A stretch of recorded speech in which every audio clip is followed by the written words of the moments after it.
दोस्तों, स्वागत है हमारे YouTube चैनल नानटेक इन्फो में। आज हम बात करते हैं, अभी हाल में ही हमारा एक AN-32 विमान खो गया है, लापता मिसिंग हो गया है। उसके बारे में बात कर लेते हैं कि उसमें क्या कारण थे और उसकी क्या कितने पुराना वो विमान था, क्या कारण थे उसका लापता होने के कारण, उसमें कितने पायलट है, कितने लोग शामिल थे। तो ये जो AN-32 विमान है ये मेनली रसिया से लिया गया था भारत के लिए। ये 1984 में इंदिरा गांधी की सरकार के समय रूस और भारत के दोस्ताना संबंध और भारतीय वायुसेना को जरूरत देखते हुए इसे मंगाया गया था। और ये कम और मध्यम दूरी के लिए सैन्य साजो सामान पहुंचाने, आपदा के समय घायलों को अस्पताल ले जाने और युद्ध के समय जवानों को एक जगह से दूसरी जगह तक पहुंचाने में जो है इसका इस्तेमाल किया जाता है। और बता दें कि ये 2 इंजन वाला AN-32 विमान जो है भारतीय एयरफोर्स में बहुत बड़े काम के लिए माना जाता है। यह जो विमान था वो N-26 रूसी विमान N-26 का आधुनिक वर्जन है। और इस विमान की सबसे बड़ी खासियत बता दें आपको कि यह किसी भी मौसम में उड़ान भरने में सक्षम है। और इसके थोड़ा क्वालिटी की बात कर लेते हैं कि ये जो विमान है ये दुनिया के 10 देशों में से 240 से अधिक AN विमान संचालित किए जा रहे हैं। ये जो भारत में 105 विमान अभी भी सर्विस दे रहे हैं। तो मैं ये सामने आपकी स्क्रीन पे देख रहा होगा AN-32, ये Russian build 2 engine turboprop military transport aircraft. ये जो एयरक्राफ्ट है ये एक मिसिंग हुआ था 2016 में, उस यही AN-32 वो मिसिंग हुआ था, चेन्नई से लैंड किया था और पोर्ट ब्लेयर के लिए किया था। तो ये रास्ते में मिसिंग हो गया था। उसके बाद ये जो है थे वहाँ जाने third routine courier service from Chennai two port Blair. और इसमें 29 पीपल थे उस टाइम जब ये मिसिंग हुआ था, मतलब उसमें 29 लोग थे इंक्लूडिंग 6 क्रू मेंबर्स थे। तो ये बहुत बड़ा मिसिंग था उस समय थी। और इसके बाद क्या हुआ कि इसकी जो कहानी है AN-36 की थोड़ी बात कर लेते हैं AN-32 की, कि ये भारत में जब वो इंदिरा गांधी की सरकार थी तो सोवियत संघ से मंगाया गया था मेनली। सोवियत संघ से भारत का रिश्ता बहुत अच्छा था उसमें भारत का। तो क्या सोवियत संघ जो है रूस के अंतर्गत ही आता था, मतलब रूस जो है सोवियत संघ के अंतर्गत ही आता था। तो रूस से ही मतलब खरीदा गया था। उस समय यूक्रेन भी जो था उसी में था। तो उसमें क्या हुआ, तो इसे भारत के में इंदिरा गांधी ने मंगाया था। जब उतना प्रोसीजर नहीं होता था लंबा, इसे डायरेक्टली वे में अगर प्रधानमंत्री चाहे तो मंगा सकता था, और वैसे ही मंगाया गया था। तो उस टाइम तो ठीक था। फिलहाल सन 2000 में इसकी जो अपडेट करने के लिए ये बातचीत किया गया कि इसे फिर से अपडेट किया जाए। और इसे अपडेट करने के लिए वापस जो है भारत के पास जो विमान थे 60 के आसपास वापस भेजे गए यूक्रेन। तो तब यूक्रेन काफी अलग अलग हो चुका था, अलग अपना देश बन चुका था और उसकी स्थिति उतनी बेहतर नहीं थी, मतलब काफी कमजोर देश होता जा रहा, गरीब देश होता जा रहा। तो भारत उस समय भेजा गया था। तो उसमें से क्या हुआ कि 5, तो बाद में कुछ दिन बाद रिपोर्ट आई 5 विमान मिसिंग हो गए, उसके देश से ही गायब हो गए। तो फिर काफी सर्चिंग वगैरह चली। तो उस समय काफी सर्चिंग वर्चिंग चलने के बाद फिर मिला किसी तरह 5 कहीं मिले, हो पाए गए। तो उसमें भारत ने फिर सब अपने सारे यूक्रेन में जो भेजे गए विमान थे उन्हें बिना अपडेट किए वापस मंगा लिए, क्योंकि उसमें यूक्रेन की स्थिति अच्छी नहीं थी, तो बहुत ज्यादा धांधली थी। तो इसके बाद फिर भारत में वापस बुलाए गए। तो इन्हें कानपुर के आस जो कानपुर फैक्ट्री है वहां पर एयरफोर्स की वहां लाया गया और इन्हें ये कहा गया कि वहां से टेक्नोलॉजी लाई जाएगी और यहाँ पर इसके यहाँ पर उनकी टेक्नोलॉजी खरीदी गई और कहा गया कि यही सब सही करें। उनके जो उस समय इसको बनाए थे सबको, इंजीनियर्स वगैरह जो साइंटिस्ट वगैरह थे सबको बुलाया, कहा गया समझौता हुआ कि इनसे। पर क्या हुआ कि यूक्रेन की बड़ी बुरी स्थिति हो गई और वो लोग सब छुट्टी पे चले गए, मतलब वो लोग नौकरी छोड़ दिए गए, पैसे से नहीं मिले। तो इसके कारण इस समय भी अपडेट नहीं हो पाया। जो इसके ट्रांसमीटर वगैरह थे जो काम करते थे, बहुत पुराने वर्जन के राडार वगैरह सिस्टम सब ये लगे हुए थे, जिसके कारण ये चल रहा था, किसी तरह काम चला रहे थे एयरफोर्स अपना AN-32 से। और 2016 में जब ये गायब हुआ था, बता दें कि इसकी जो पहली घटना थी गायब होने की, 25 मार्च 1986 को ये पहली बार लापता होने की घटना आई थी, जब सोवियत संघ से एक डिलीवरी उड़ान के लिए या कथित तौर पर हिंद महासागर में गायब हो गया था।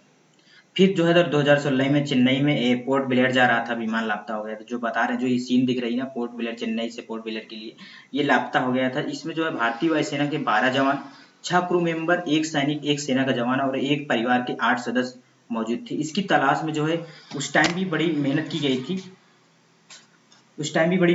थी, उसकी तलाश के लिए। लेकिन बताते हैं कि उस समय भी इसकी तलाश में 1 पनडुब्बी, 8 विमान और 13 पोत लगाए गए थे। इस विमान का जो है उस समय भी लापता होने गुत्थी बना रहा और न मलबा मिला न लोग मिले।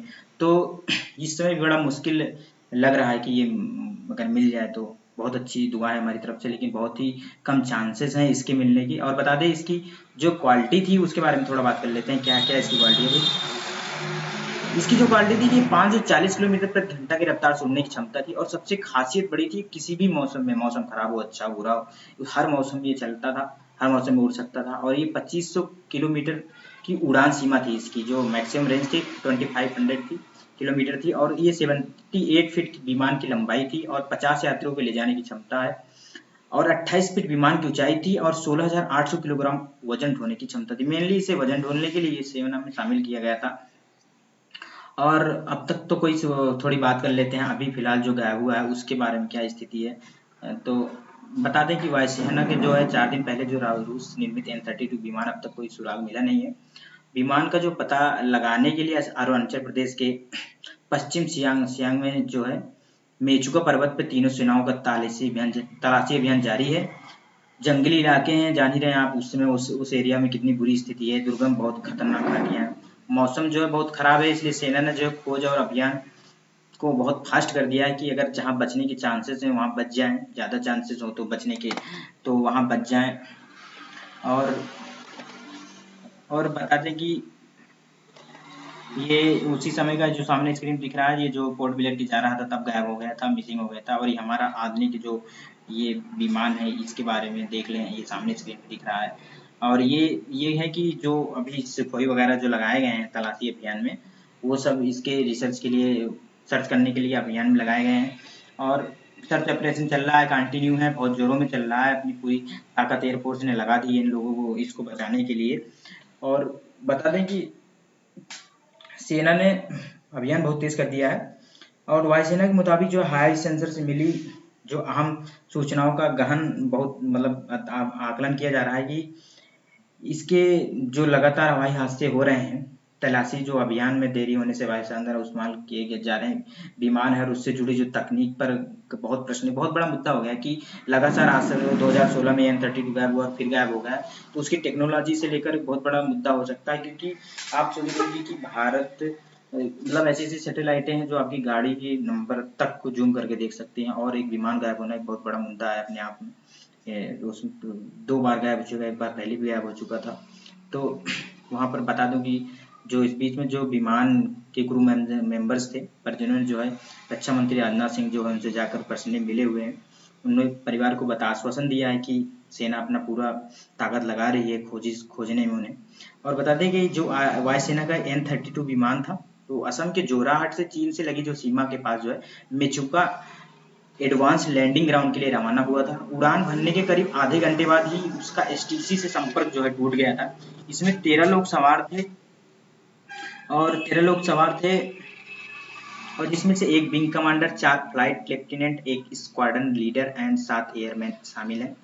वायुसेना प्रवक्ता जो अनुपम बनर्जी ने बताया था कि मौसम बहुत खराब होने के कारण जो है वायुसेना और सेना के हेलीकॉप्टर से जो अभियान चलाए जा रहे हैं उसका जरूर उस पर असर पड़ा है मौसम का, कि उससे बहुत दिक्कत हो रही है, मौसम बहुत खतरनाक है वहाँ पर, इतना मतलब खोज अभियान पे प्रॉब्लम हो रही है उसे खोजने में। लेकिन जो है थल सेना, नौसेना और पुलिस और प्रशासन सभी जो है जमीनी दलों पर भी काम रात भर चलता रहा है। सब अपने पूरी मदद कर रहे हैं, पूरी दम से इस सर्च अभियान को चला रहे हैं। और जो वायुसेना के अधिकारियों ने बताया कि चौथे दिन 2 सुखोई 30 और मानव रहित विमान यूओवी और चीता हेलीकॉप्टर को भी लगाया गया है। हाँ, बता दें कि चीता हेलीकॉप्टर को भी इसके सर्च अभियान में लगाया गया है, और उसमें चीता हेलीकॉप्टर भी लगाए गए हैं। और इसके अलावा C-130J, AN-32 हरकुलिस विमानें भी बहुत लगी हुई हैं, 2-3 हरकुलिस विमानों को भी लगाया गया है, और 2 MiG-17 और 2 LH हेलीकॉप्टर की भी सेवाएं ली जा रही हैं। लेकिन अब देखो दिक्कत ये है कि मिल जाए तो बहुत अच्छी बात है, लेकिन अगली बार भी ये मिसिंग हो गया था और मिसिंग ही रहा। इसमें कोई जानकारी और कोई कुछ भी नहीं मिला था। N-30 जो 2016 में जो गायब हुआ था वो मिसिंग ही रहा, इसलिए बहुत कम चांसेस हैं मिसिंग मतलब मिल जाने के। अगर मिल जाते हैं तो बहुत बेहतर है। और बता दें कि अभी भी कुछ न्यूज़ दिए थे उन लोगों ने, वहाँ के गाँव वालों ने, कि ये आपके गाँव जो तुबिन है अरुणाचल प्रदेश का एक एरिया है, उन्होंने बताया कि जो मोलो गांव है एक, वहाँ पर एक वहाँ पहाड़ पर काला घना धुआं उठता दिखाई दिया था। तो इससे जो है पुलिस जो महानिदेशक हैं इसकी पुष्टि करेंगे। अब वहाँ पर जांच पड़ताल चल रही है, हो सकते है कि वहाँ जाने में पूरी सेना का मदद लिया जाए और शायद अगर बता दें कि शायद मिल जाए तो बहुत बेहतर है कि मिल जाए। और हम ये बता दें कि इसमें पूरी तरह से इसरो ने भी अपनी पूरी ताकत लगा दी है। वायुसेना के साथ साथ पूरी जितनी भी जांच एजेंसियां वो सभी ने अपनी लगा दी है। नौसेना की जो लंबी दूरी क्षमता वाले सर्विलांस एयरक्राफ्ट हैं, भारतीय अनुसंधान इसरो के सैटेलाइट भी शामिल कर दिए गए हैं। घने जंगलों के मेनका के पास जो लापता हुआ था, तो बताया कि सब लोग एकदम पूरे हेलीकॉप्टर बेड़े को भी लगाया गया है, पूरा एकदम ढंग से पूरी सर्च अभियान चल रही है। और नौसेना ने अमेरिका ने जो दोपहर में बता रहे थे कि परसों मंगलवार की दोपहर में नौसेना ने अमेरिका स्थित P-8I नौसैनिक समुद्री विमान भी सर्च ऑपरेशन में भेज दिया है। इसे तमिलनाडु के नजदीक INS रजाली से उड़ान भरी थी। और BK शर्मा ने बताया था कि विमान इससे इलेक्ट्रिकल ऑप्टिकल इंफ्रारेड सेंसर की तलाश में मदद करेगा जो उसमें लगा हुआ है। यही इसरो के राडार इमेजिंग सैटेलाइट को भी मदद के लिए अभियान में शामिल किया गया है। वायुसेना ने लापता विमान का पता लगाने के लिए 2 Mi-17 हेलीकॉप्टरों, सुखाई 13 SJ-N32 विमानों को लगाया हुआ है और भारतीय सेना ने आधुनिक हल्के हेलीकॉप्टर को भी लगाया हुआ है। बता दें कि वायुसेना ने सोमवार को कहा था कि दुर्घटना को संभावित जगह के बारे में कुछ ग्राउंड रिपोर्ट मिली थी और हेलीकॉप्टर को उस तरफ भेजा गया है, लेकिन अभी तक कोई मलबा नहीं मिला है। लेकिन हाँ, गांव वालों ने कुछ बता रहे थे अरुणाचल प्रदेश की कि उधर कुछ टाइप का उन्हें धुआं दिखा है, तो वहाँ भी सर्च अभियान जारी किया जाएगा क्योंकि मौसम बहुत खराब है, इस कारण उसे सर्च अभियान किया नहीं जा रहा। लेकिन ये मान लीजिए कि गलती प्रशासन की है क्योंकि इसे बिना अपडेट किए ऐसे रन करा रहे हैं। और जो जितने क्रू मेंबर्स वगैरह थे उसमें उनकी घर की स्थिति बहुत बुरी है।